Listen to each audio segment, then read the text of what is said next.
lucky to have UW statistics professor Emily Fox. Emily has recently joined UW, and before that she was at the Wharton School at UPenn. She is a MIT educated computer scientist. Course 6, I think, is an old MIT way of saying that. She's doing very exciting stuff that I think connects very closely to a lot of modeling and estimation we're doing at IHME. So I'll be watching this carefully to see how I can interest Emily in solving our problems. And I hope you do too. Welcome, Emily. Thank you. So we couldn't get the lapel mic working, so hopefully in the back you can hear me, but if you can at some point, just raise your hand and I'll try and project up a little bit more. So in this talk, I'm going to describe a set of Bayesian dynamic models that represent a body of work that I've been developing over the last few years in collaboration with some of the people shown here.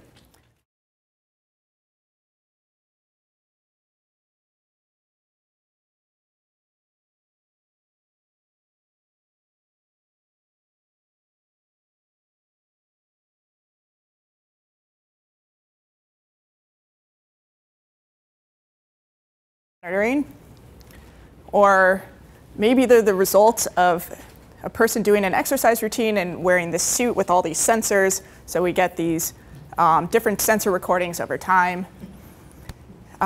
Perhaps they're from an MEG recording. So a person sits in this chair and wears this helmet with a set of spatially distributed sensors, and we get recordings of neuronal activity over time.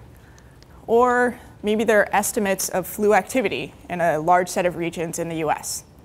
And these are just some of the examples of data sets that we're going to touch upon in this talk. But the key thing is that clearly looking at data that has structure and time is important. So to make this a little bit more formal, let's denote our observation vector at time t by yt. And often, even though there's clearly temporal structure in the data, a lot of people, especially in the machine learning world, hope you're not watching if you are, but they just ignore that completely, assume it's a complicating thing to the data, and just assume at least ideas of conditional independence of the model. But clearly, if you're in a world where maybe your task is something like prediction, you want to predict your next observation based off of some history of observations you've had so far, clearly in those cases, capturing temporal dependence is important. So as a really toy example to motivate this for people who are less familiar with these ideas, let's imagine you're playing a game where a person is going to give you a sequence of tokens, okay? And the tokens are either blue or green. And you're asked to predict the color of the next token based on what you've observed.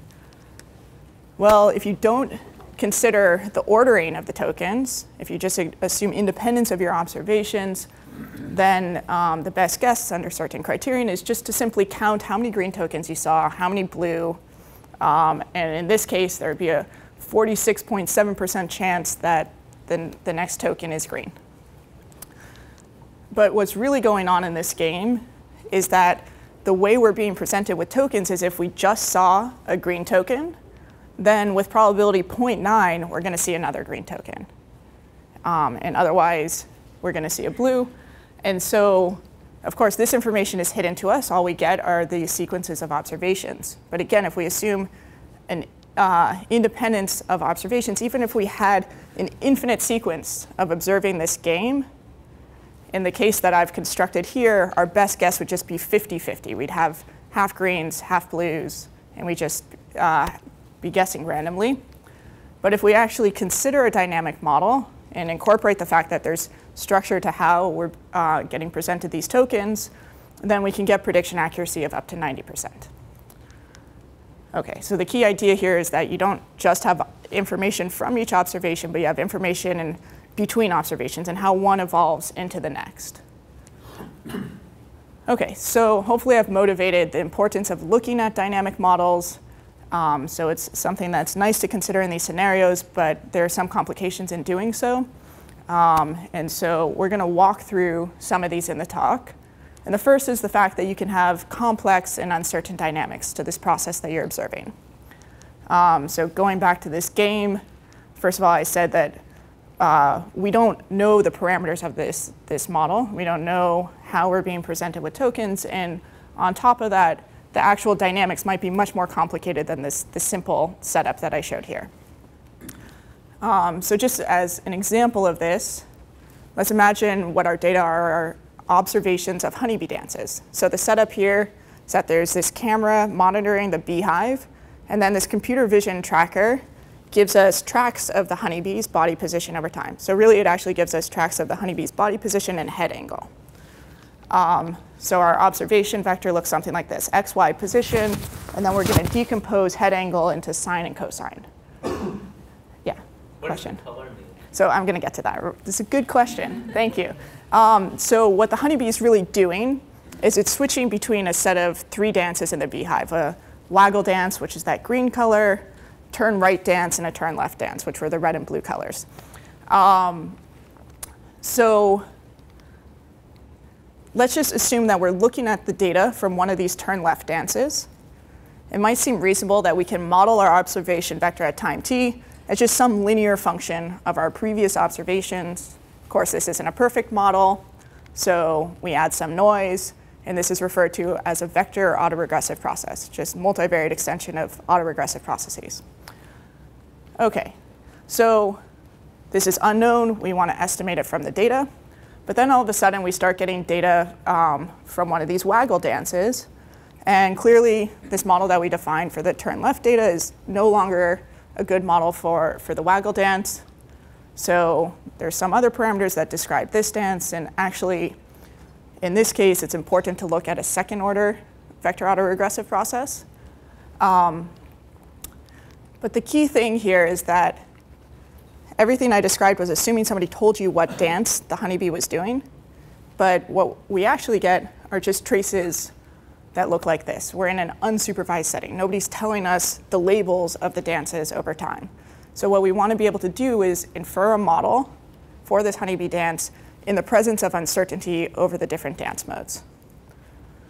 OK, so previous people who have looked at these type of models have looked at Changepoint models. So maybe you assume that you start in some dance mode, dance 1, then you observe some change in the dynamics, and you create a new dance mode, dance 2, and you keep creating new dances every time you see some change in the process.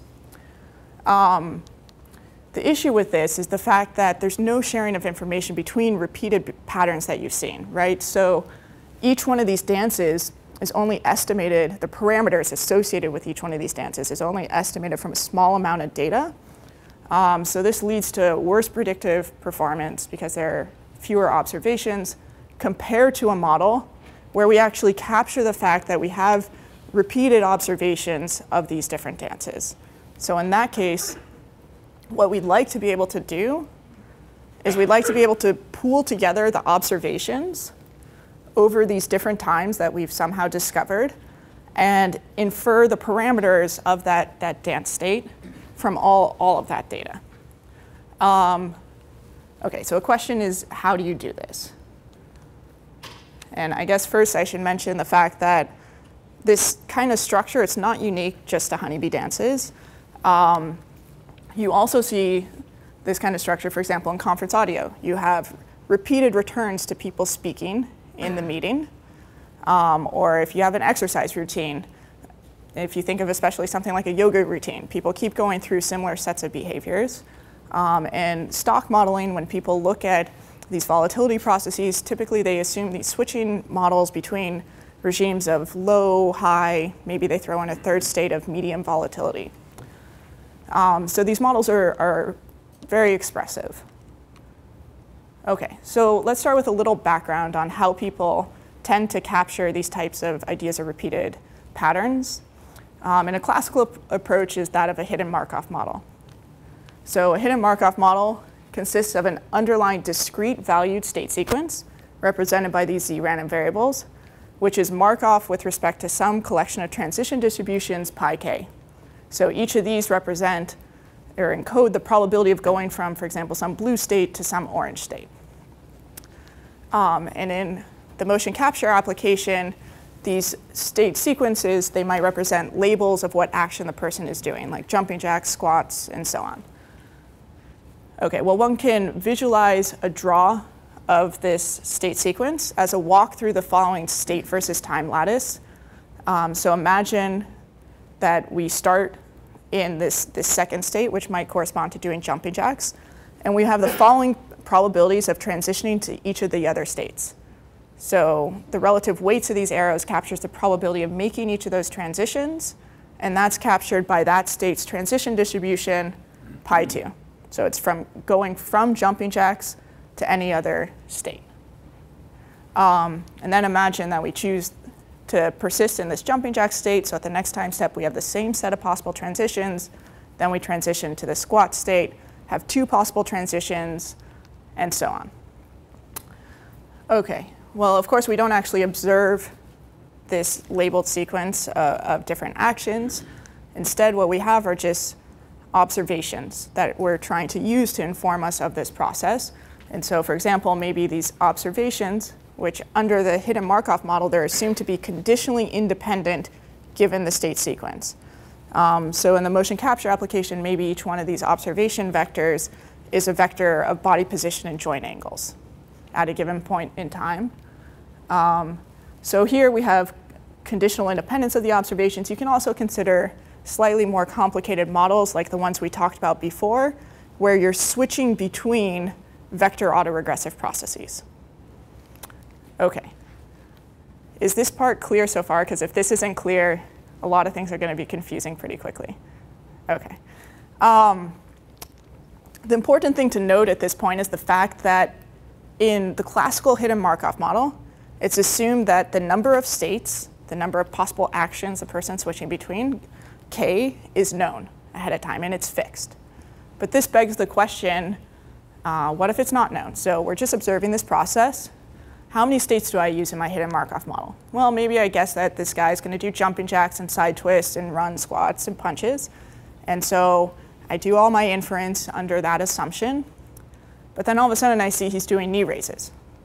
So maybe I say, OK, let's go back. I'm going to add a knee raise state to my model. I'm going to repeat this process. But of course, maybe he starts doing the Macarena, trends change, doing Zumba, and Gangnam Style dance that's even outdated now. I'm sure there's like other things I could list here, right? But the point is, it would be really nice if we could consider an unbounded set of possible states. And if we could infer from the data which ones are actually present. How many do we need to use to describe the complexity of the observed process, and also to allow for new states to be added as we get more data. OK, so in such cases, it's attractive to look at something called Bayesian nonparametrics. And in particular, there's a method or a process called the Dirichlet process that's proven really useful in static clustering problems. So imagine you just have 2-dimensional observations that I'm showing here. And these observations were generated from a mixture of Gaussians with an unknown number of mixture components, unknown to us observing this data. In this case, it happened to be generated from 3 Gaussians. And so the Dirichlet process allows you to infer that from the data, as well as allowing for new components to be added to your model as more data are observed. And the way it does this, very informally, is it throws down an infinite set of model parameters and encourages the use of a sparse subset. And it has this rich get richer type of effect where for a new observation, it's more likely that observation is associated with one of these existing parameters. So these might be the means and covariances of each of these Gaussians. But if the data point is significantly different from anything the model can describe, it allows the incorporation of a new parameter. OK. So in everything we're talking about, maybe these represent observations of jumping jacks, squats, side twists. And then we saw this Gangnam Style dance. But remember that we're looking at time series data, whereas this is just static data. So let's think about how we can incorporate this into the switching processes we described built off of this framework of hidden Markov models. So the first thing we want to do is we want to let the number of states, k, go to infinity. And in doing that, now when we think about defining transition distributions, we need to define them on a countably infinite state space. OK? And it's been shown that a hierarchical layering of Dirichlet processes allows you to do just this. And one thing that we looked at was something that we call the sticky HDP-HMM, so hierarchical Dirichlet process hidden Markov model. Lots of acronyms in this literature, but the sticky HDP-HMM is a generalization of this original formulation that better captures ideas of state persistence, meaning that if I'm currently doing a jumping jack, I'm more likely to continue doing a jumping jack than to transition to some new state. And again, the ideas of what's underlying this Dirichlet process encourages the use of a sparse subset of states, but still allows for new states to be added to this model. Okay, so just to get a sense of the difference between this original HDP-HMM formulation and our sticky variant, it's useful to just look at draws from the prior, so just from this process. And here we're showing a draw of the state sequence over time, drawn from the original formulation. And here's our sticky variant. And one thing that's important to state is the fact that this bias towards self-transitions is a parameter we're going to incorporate in our model, and we're going to learn that from the data. So we're not fixing that ahead of time. But here, just note that you see this very rapid switching between states here, whereas this much better captures the type of dynamics you'd actually expect in lots of real-world applications. For example, you wouldn't imagine, unless in a really heated debate, very rapid switches between speakers. And as you're going through an exercise routine, there's ideas typically of persistence in some dynamic regime. So we've shown in many cases that it's really important to capture that in the prior. Okay, so going back to this idea of conference audio recordings, one case we looked at was this task of what's called speaker diarization. So for speaker diarization, the goal is to take conference audio recordings and segment them into who's speaking when, so label the speakers in the presence of an unknown number of speakers. So think of each speaker as a different state in this hidden Markov model. And to assess our performance, we're going to look at something. So we looked at the NIST speaker diarization database. So it's a very standard database used in this community. Has 21 recorded meetings with ground truth labels. And we just use those ground truth labels to assess our performance, fully unsupervised here. And we're going to compare to a competitor method, which is this Berkeley ICSI team. And this, what I'm presenting here is diarization error rate. It's just a calculation of the percent of incorrect speaker labels. So lower is better. And this method here, it's highly engineered to this task. It's kind of like, it reminds me of this place. They have an entire office, floor of an office building, but it's all dedicated to this task. So it really, at least at the time we did this analysis, this was the gold standard. They won this competition that was run every year. And they do this approach that starts with a large number of possible speakers and then slowly merge them using agglomerative clustering when certain criterion are met. Okay, and this is the performance of that original HDP-HMM. So just simply setting that sticky parameter to 0, that bias towards self-transitions. So significantly worse. But if you look at our sticky HDP-HMM, I'm not going to make arguments of better or whatever. Let's just say competitive performance, but without relying on the application-specific information to get at these segmentations. OK, so in addition to looking at speaker diarization, we also looked at detecting changes in the volatility of a stock index, as well as segmenting these dances of honeybees. And these models build off of this HMM framework. And the cool thing is that in both of these cases, we used exactly the same model. But in one case, we passed in stock data. In the other case, we passed in honeybee data. And it inferred this structure. We didn't tell it what kind of data we're looking at. OK. Questions again at this point? Yeah? If sticky transitions are often the case, how do you know when it won't be the case? When it won't be the case? Yeah. Do you know that just because of the type of data, or just Oh, so because we're adding this parameter that we're learning, if we learn that it's 0, we get back to the original formulation. So it allows flexibility in that way. So we're not actually performing formal tests on it, but we're just allowing this kind of slider, this extra dimension to explain the data there. And the simpler, remember that it would rather increase the stickiness and explain things with fewer states, because you can think of the Dirichlet process as penalizing the addition of new states, if you think of it in a regularization framework. And so by adding that parameter, it allows it to have an explanation of the data that's simpler under the model that was specified, has lower cost under the model. Though cost is an odd term here, but yeah, it's a good question. Okay. So we looked at complex, uncertain dynamics, but this was all just for a single time series that we're presented with, potentially multivariate.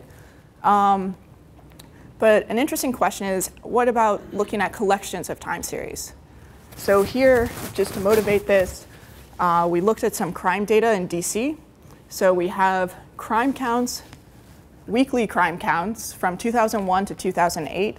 And we only have crime counts of violent crimes. Okay, so we're talking about assault with deadly weapon, arson, robbery, and rape. So we'd at least hope that these are low counts that we get. And we get them at a census tract level. So for each one of these census tracts, we have the counts of crimes over time. So here's one census tract that has incredibly low counts. Here's another region that's much more typical about the types of processes we see. And here's one that's incredibly violent. And our goal here is to be able to predict the number, so the count of crimes in each of these regions at the next time step based on what we've observed so far. One of the challenges of working with this data is the fact that we have these discrete low count time series. And so you can't do standard transformations approximating them as continuous valued and then going into this domain. That's a lot easier to work with. So instead, what we want to do is we want to somehow share information between these time series and use that to help inform our models. OK, so what I'm showing here is just the empirical mean number of crimes in each of these regions over the entire time period.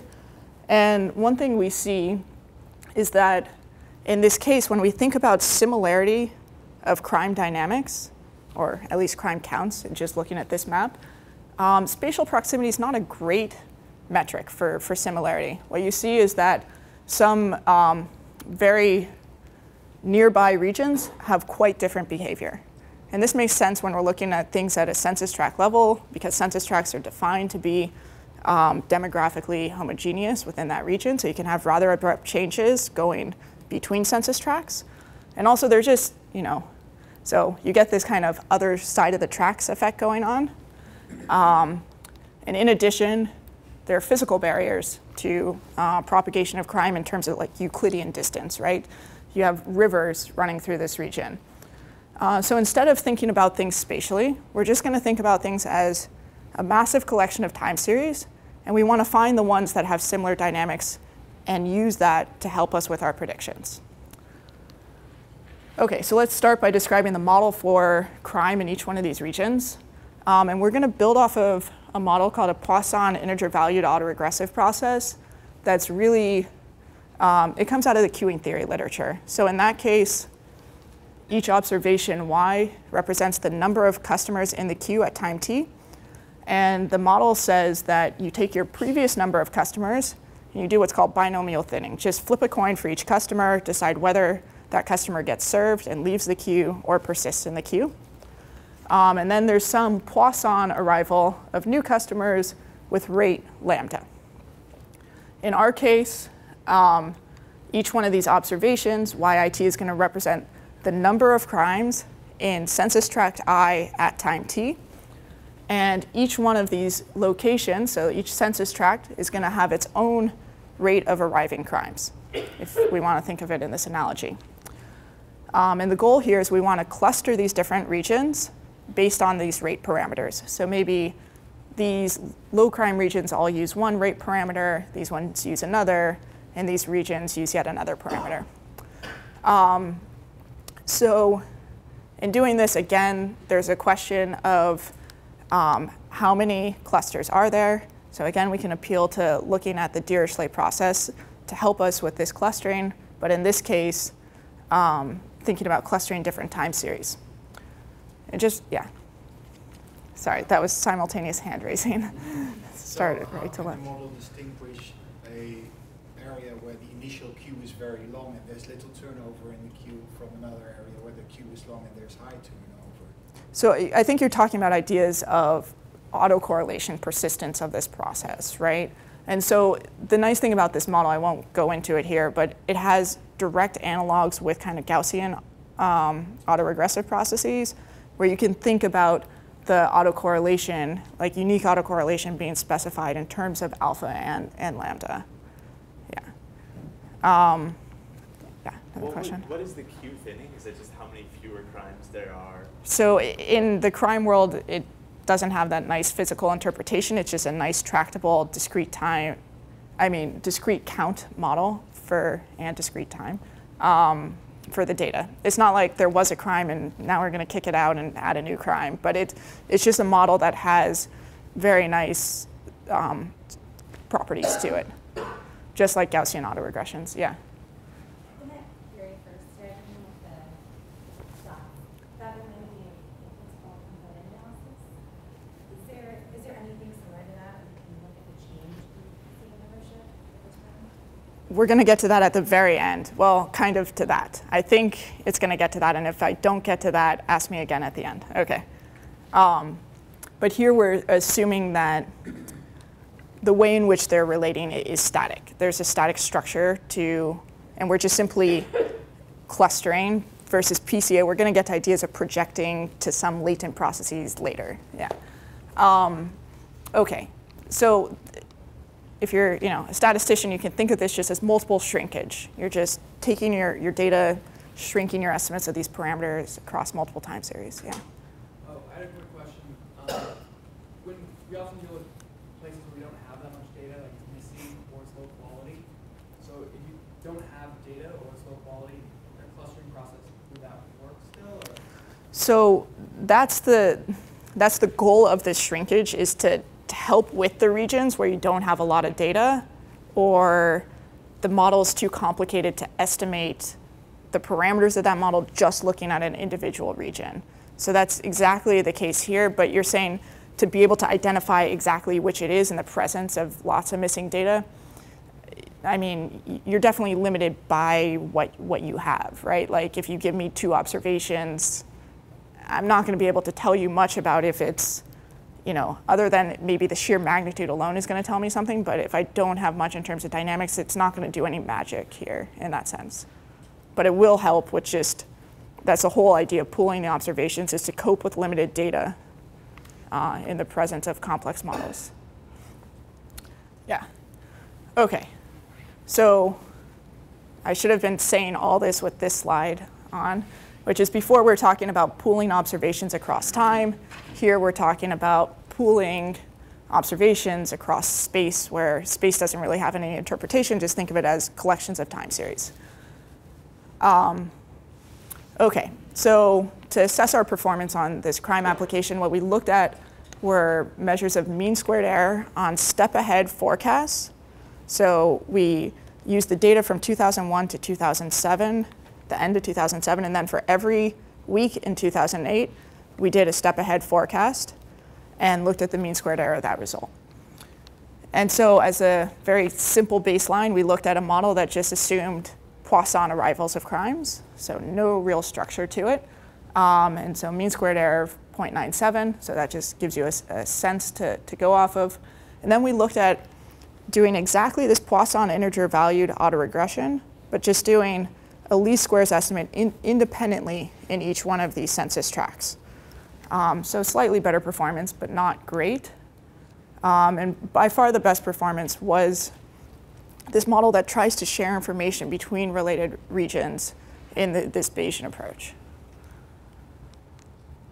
Okay, so we talked about uncertain dynamics and collections of time series. So what if you have collections of time series, each of which have complex dynamics? Like the crime data, the model we had for that, the Poisson integer valued autoregression, is a pretty simple time series model. But what if we had collections of time series that all have these very complicated, for example, switching processes? How do we think about sharing information there. So to motivate this, let's imagine that we have collections of these videos of people performing these exercise routines. Well, if we were to model each one independently using these types of Markov switching processes I described before, you would infer processes on completely disjoint state spaces. This guy would be switching between these red states, this one the green and this one the blue, and afterwards you'd have to somehow go and say, oh, these both correspond to jumping jacks, and do that post facto. So that's not a great approach here. You could also imagine doing kind of a naive approach to jointly modeling these time series, which is just assume that they're all switching between exactly the same set of states, so these red, green, and blue states. However, what we'd really like to do is capture the fact that there's some sharing of these dynamic behaviors, but there's also some variability. So for example, in one movie, maybe the person does side twist, but that motion doesn't appear in any of the other videos. OK, so we're going to start by modeling each one of these processes using these switching vector autoregressive processes I talked about earlier.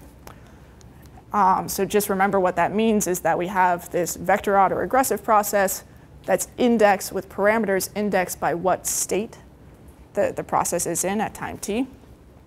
So each one of those states defines a different vector autoregressive process, for example, jumping jacks, side twists, arm circles. And just as before, we're going to introduce an infinite set of possible states. However, instead of each time series choosing the same set of states, we're going to think of this as a feature model, where the time series comes in and it chooses some subset of these behaviors to use. So a compact representation of those features is this matrix here, where every single row is a different one of our movies, a different time series, and every column is a different dynamic behavior, like jumping jacks, side twists, arm circles, and so on. And these colored squares represent which behaviors are present in each one of these time series. OK, so what our model does is it has this shared library of infinitely many possible dynamic behaviors. And then each one of our n different time series, n different movies, has a feature vector associated with it that indicates which of these behaviors it's using. And the way it does this is it operates on a collection of transition distributions. So you can think of defining these transition distributions in an infinite dimensional space, element-wise doing a product with that feature vector and renormalizing. So that's going to drive to zero all of the transitions that aren't in that feature vector. And so this defines what we call a feature-constrained transition distribution. So that time series can now only switch between its set of selected behaviors. OK, so the key thing here is how do we model this feature matrix? And one thing we'd like to do is like I said, allow for an infinite set of possible dynamic behaviors, so infinite set of possible features. And we'd like to have some sparsity. And again, we'd like to encourage sharing. So we'd like to encourage the fact that all of these different time series use this dynamic behavior, but we'd also like to allow for some unique behaviors to be present. So to do this, instead of the Dirichlet process, we use something called the beta process. I'm not going to go into any details on that here. Happy to talk to people offline about that. But it captures that kind of structure here. OK, so we looked at analyzing, and this is now old. Since then, we have a paper that's just going to appear that looks at collections of hundreds of videos. But this is just an analysis on 6 videos where the goal is to segment them, find the common behaviors between these different motion capture recordings. So these people, they're wearing these bodysuits, and these have sensors all over them that provide joint angles and body position measurements. And we're going to look at the 12 that correspond to gross motor movement, things like the wrist, the elbow. We don't care about what the fingers are doing. And so that's our collection of time series. We throw it into our model, run an MCMC sampler that I have not talked about at all. And then we can look at what's produced from our inferences. And here, what I'm plotting is each one of these skeleton plots corresponds to an inferred contiguous segment of at least 2 seconds of motion. And I'm grouping together all of the segments that were labeled as having been generated from the same dynamic behavior. And the color of the box indicates the true behavior category. So from this, you see that we've been able to identify from these different movies 6 examples of jumping jacks, side twists, arm circles, squats. And the key thing here is the fact that we've been able to identify a set of behaviors that appeared in one and only one movie. So we're allowing that type of flexibility. We did split a couple motion categories. One of them was knee raises. But if you look closely at the data, and you can kind of see it from these stick figure drawings, the people that you watched in those videos, they're actually just 2 different people, but 6 recordings. And one of the people, one person there had a lot of side-to-side upper body motion, whereas the other person was doing a much more standard kind of knee raise.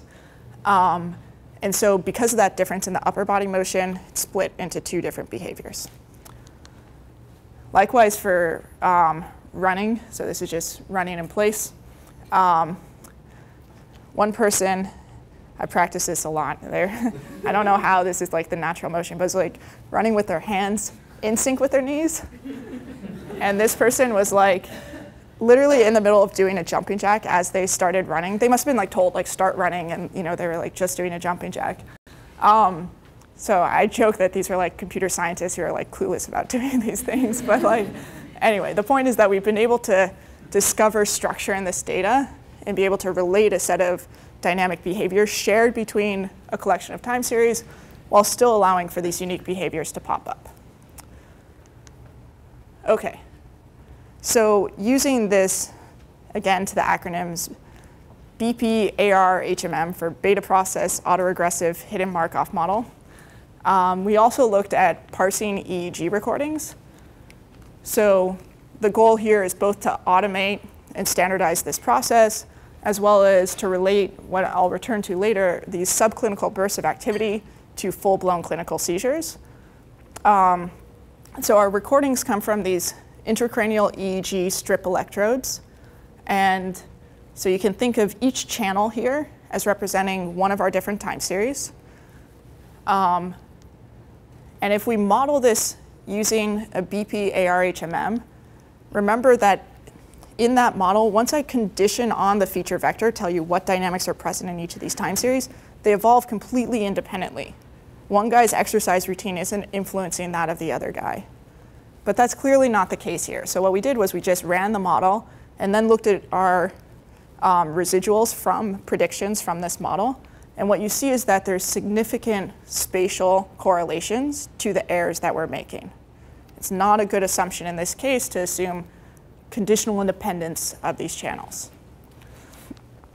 So to capture those correlations, what we did and scale to the dimensionality of the problem we're looking at is we defined a sparse dependency structure between these channels using a graphical model. And so this is going to encode the covariance of this vector autoregressive process, and sparse dependency encoded here. And the key thing is that the parameters defined on this graph that capture the correlations between these channels, we're going to allow those to change with time. So there's going to be a separate state process because in EEG, for example, as a person's undergoing a seizure, when they're in the resting state versus onset, offset, there are different correlations that, that we see in these recordings of neuronal activity. So using this model, what we can do is we can take these EEG recordings and parse them into things that looks like this. So on the bottom row, I'm showing this covariance state over time. So this is how the channel correlations change with time. Again, always having a sparse dependency structure. And then on the top, I'm showing that each one of these channels switches between a shared set of possible dynamics, but they can switch between them asynchronously. And one thing I didn't show, which is in this paper, I don't know why it's not in this figure, is we had a neurologist, Mark, obviously without our parsings, where they thought different transitions in this process happened, and it aligns incredibly well with these state transitions here. So there is something interpretable coming out of this model. And the other thing we did was we looked at, I said we wanted to relate subclinical bursts of activity to full-blown clinical seizures. So in the last decade, there's been a lot of study that show that there are other types of abnormal activity beyond full-blown clinical seizures. So there are these like subclinical bursts, which they last less than 10 seconds in duration, and they increase in frequency in the hours preceding the onset of a seizure. So there's a lot of interest in understanding how do these relate to full-blown seizures, so what's similar and what's different about these things. So what we did was we did this joint analysis of 14 subclinical bursts. I'm just showing 2 of them here, and 1 full clinical seizure, all from 1 patient's recordings. And what we see is that the onset dynamics are very similar between these different processes, but the subclinical burst has this discharge of activity, this disruptive discharge that somehow prevents that process from propagating into a full-blown clinical seizure. So it's really interesting to be able to look at this and see that there's some state that appears here that never appears in the full-blown seizure. Okay, going back to PCA, kind of. Are there more questions before I move on to this last part? Okay, too tired to ask me questions, right? That's good. That's my strategy, exhaustion. Okay, so now we're going to look at high-dimensional time series, where really the thing that we're interested in is how the correlations between the different dimensions of our time series change with time. Okay, so to motivate this, let's look at a really simple and intuitive example of how height and weight vary as a function of age. So age is our predictor. If we're thinking just about time series, just think of it as time. And we're going to, in this talk, though in general, everything I'm going to say in this part of the talk, you can generalize to other predictor spaces like space or other multivariate predictors. Okay, but here we're looking at how height and weight vary as a function of age. And you might be familiar with charts like this from visits to your doctor's office. It just shows how quantiles of height and weight vary as a person gets older, right? So as we all know, the mean weight and height increases with age. But what these charts fail to capture are how height and weight co-vary with time, right? So instead, imagine that somebody actually gives us the joint distribution of height and weight at 3 different points in our predictor space, age 5, 15, and 25. So it might be reasonable that when we're very young, height and weight are very correlated, but that correlation decreases with time, right? You tell me somebody who's 25 is overweight, that might not tell me all that much about their height. A lot of multivariate modeling has really focused on capturing a changing mean with predictors, assuming what's called a homoscedastic model, static covariance.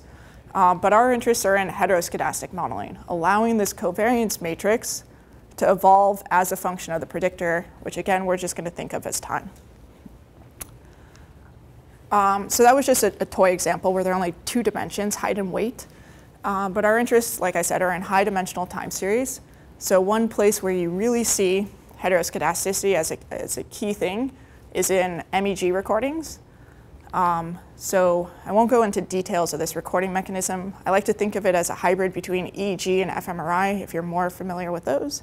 Person sits in this chair and wears this helmet, completely non-invasive. It has 102 spatially distributed sensors that provide recordings of neuronal activity that are induced from some stimulus. So typically, or not typically, often I'd say, these recording mechanisms are used for studies of human cognition. So for example, how does the brain encode different concepts in such as animals and food and things like this? So in such cases, maybe the person's shown a word like cow, and then in response to that, we get this high-dimensional recording of brain activity over time.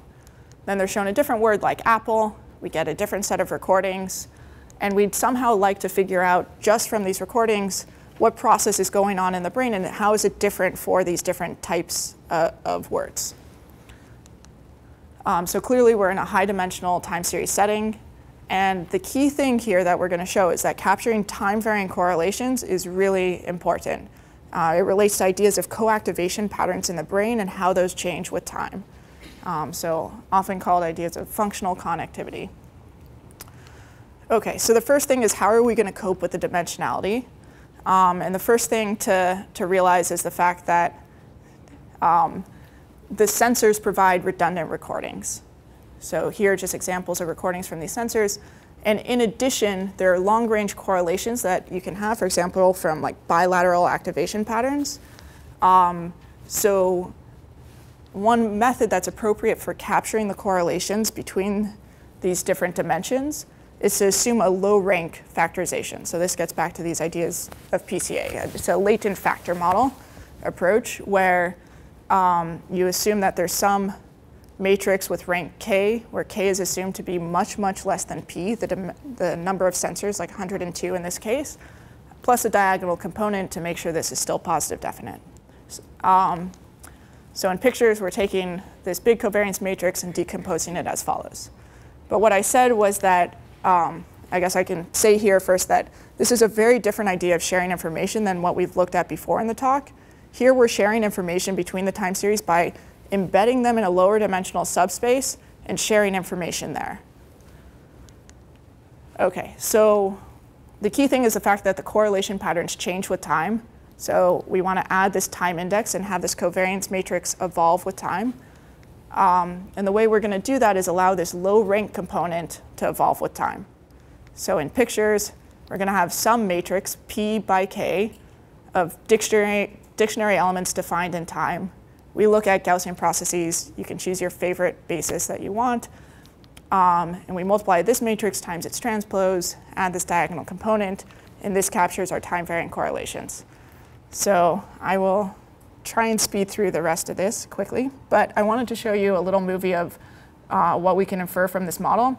So these are, it's going to be the correlations between this sensor and every other sensor over time. So that you see how they're changing with time in response to the word kick. Some projectors, the video doesn't play. So let's move on for the sake of time. You'll just believe me that they change. So let's actually get to what our task was, though. Our task was to do classification of the word category for such a, based on just a single recording of MEG data. So we have 4 different word categories: animals, food, tools, and buildings. And for each one of these word categories, we have 5 different words.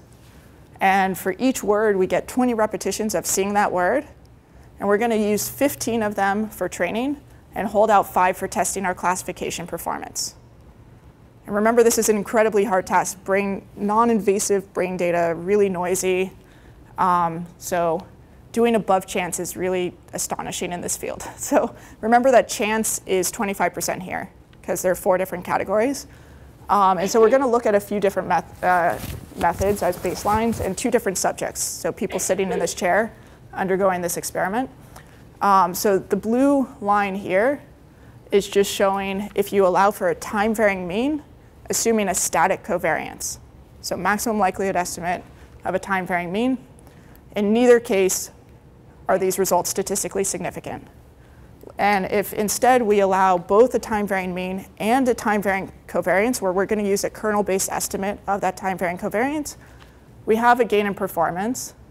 But by far the best performance is our method, which, remember, the key thing is it's embedding things in a lower dimensional subspace and capturing the time-varying correlations through that embedding.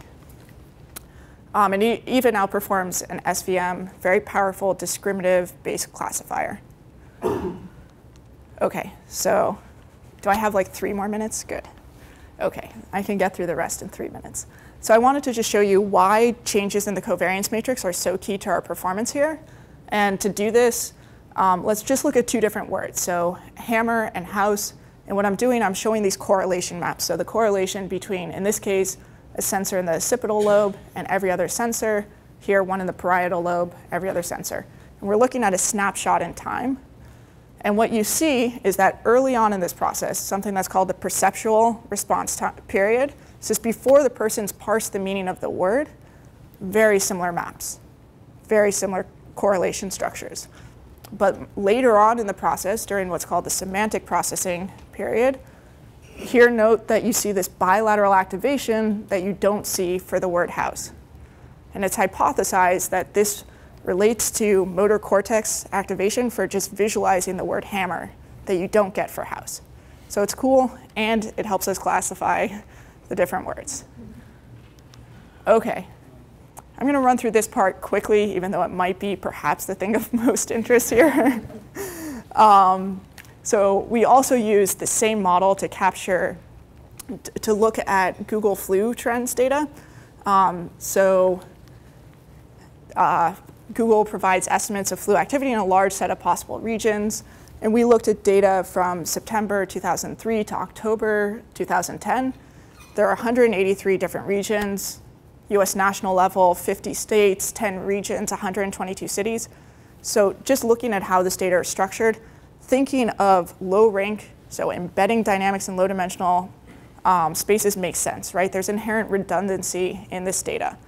And we have 370 weeks of observations, tons of missing data. This picture gets at how much missing data we have. I won't go through it. But the key thing is our methods don't rely on imputing the missing values. I haven't told you why, but it's true. We can make all our inferences just based on the available data. And that's really key here. So I'll just show you a few plots. Again, these are correlation maps. We're looking at the correlation. I just randomly chose, well, a few representative states. But I can make this for each of the 183 regions every time point. Sorry, now that I'm rushing, I can't speak anymore. OK, but you see that we're looking at, sorry, 3 different time points. One is a very mild flu season, one is a very severe flu season, and one is during the swine flu epidemic. And what you see is that we've been able, without providing the information to the model, just thinking of them as collections of time series, uncovered unique geographic structure, but importantly, how the correlations between flu activity changes with time. So I'll end with a little movie here on, these are just looking at these maps for California and New York, looking at how the correlation changes. And what you see is that there's very similar correlation structure during flu seasons, but much more localized and distinct structure during non-flu seasons.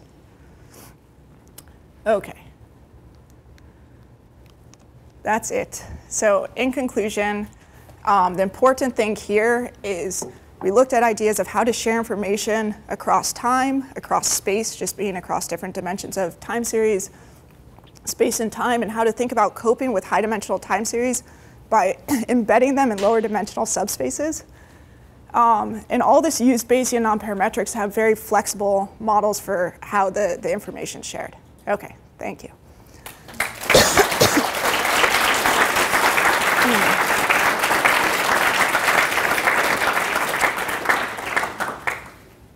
We asked a lot of questions to talk, but we have some time for more questions. And I see from the audience, so let's just go from here and across. Yeah. So you talked about these transitions. Yeah. From what I understand, these are discrete so far. Is it possible to make like continuous over time? So OK, so I should mention it was, you're right, everything was discrete up until the covariance processes. Those are in continuous time because we're looking at these Gaussian processes. So that's, I mean, you could consider structures for discrete. But going back to the original stuff, there are these continuous time Markov switching processes. Things get more complicated, for sure. It's not impossible. Multiple transitions between 2 observations, for instance, because in health surveys you often have like, big gaps of time between consecutive observations. So you're saying, can you get it in reality or in the model? In the model, so between 2 observations, can the model in discrete time? Yeah. No. In continuous time, there's uncertainty in what happened, right, between those. There are, I should mention, like the first work I have there on the sticky HTP-HMM, there is another paper someone else did on a continuous time variant of it. Yeah. Joe? Yeah. Could you talk a little bit about the trade-off between the number of units and the number of time points you have? So like the number of time series and the number of... Versus how many time observations? In terms of complexity of... Yeah, complexity and the success of your model. I mean, Right, so... You need a certain amount of time observations if you have... Right, so there's, I guess I'm fumbling around because it depends which of the models we're talking about. If you think about, let's look at the one for collections of movies, this BPA IHMM, you have collections of time series. It's supposed to help with the fact that you might have lots of collections of short time series instead of one very long one. So that's exactly what it's trying to get at. So, I mean, clearly what you're missing if you're just to concatenate all of them are just those transitions at those points, if you assume it's all the same type of process. But I'd say, again, it really depends which model. Like the crime model, there clearly like the unit of interest is the number of time series, right? Because each one, when we're thinking about, there's a parameter per time series and we're clustering time series in that way. So clearly there's a number that you need to, I mean, you could do it, I don't know, we hadn't done the experiment. You can definitely do it with fewer time series, but if you think of the benefit you get from sharing, it's increasing at a logarithmic rate with the number of time series you have, and the reason it's logarithmic is the number of states in expectation grows logarithmically. So it's not necessarily true in the posterior for a given example, but that's what you would expect to happen. They're going to keep clustering more and more. So even as you add more time series, you're still pulling with them to log n number of states. I don't know if I fully addressed all your question, but yeah. I see two more eager questions, one in the back and then one in the middle, and then we'll thank our speaker again and let you follow up with her afterwards. Oh, yeah. Okay, so we talked about how you can allow for things to form their own state, like in the presence of other existing states, so that there's a lot of information that can try to overcome that. And then the correlations, they can take on their own structure. So not in structured form, right? Yeah. So you're estimating a lot of parameters. So okay. So again, decoupling between these two. So you're talking, one is like the state switching model. So the number of parameters there, so that you are introducing an infinite set of parameters, but you never actually have to maintain that representation. You only have to maintain the number that it believes are currently used. Okay, so it's this, well, it depends on how you implement it, but you're not actually introducing this infinite measure. You're introducing things in what they call this like earn representation, where it's like you have this many parameters, and so there's no good way in those models to count number of parameters, if that like, but in, yeah.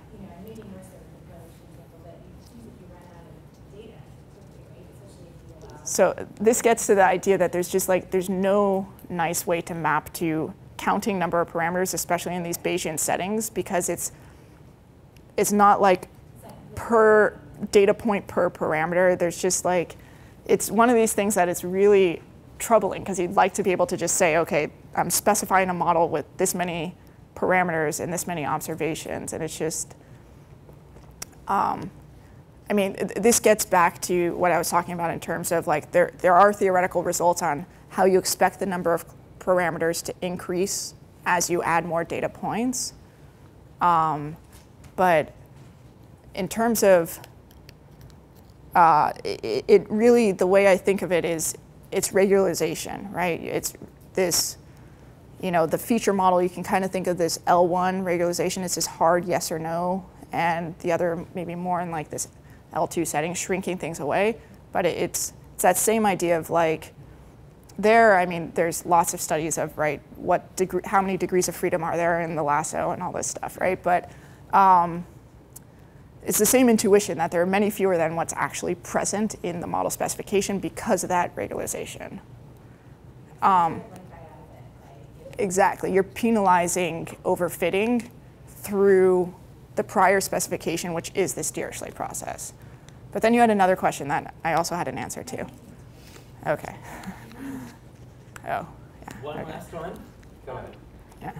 One last example is there was a good amount of emptiness in the data, and you mentioned that there was something specific about the method that allowed you to Right.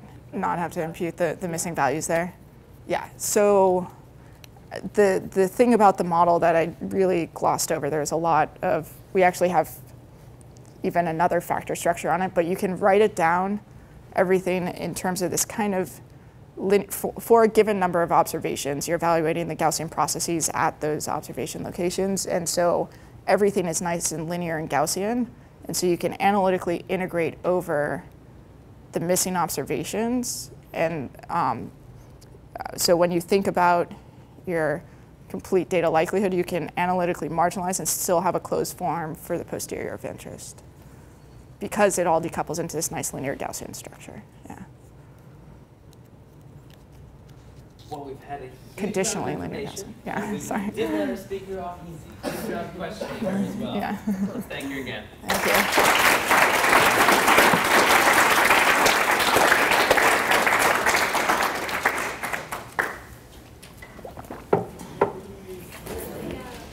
Okay.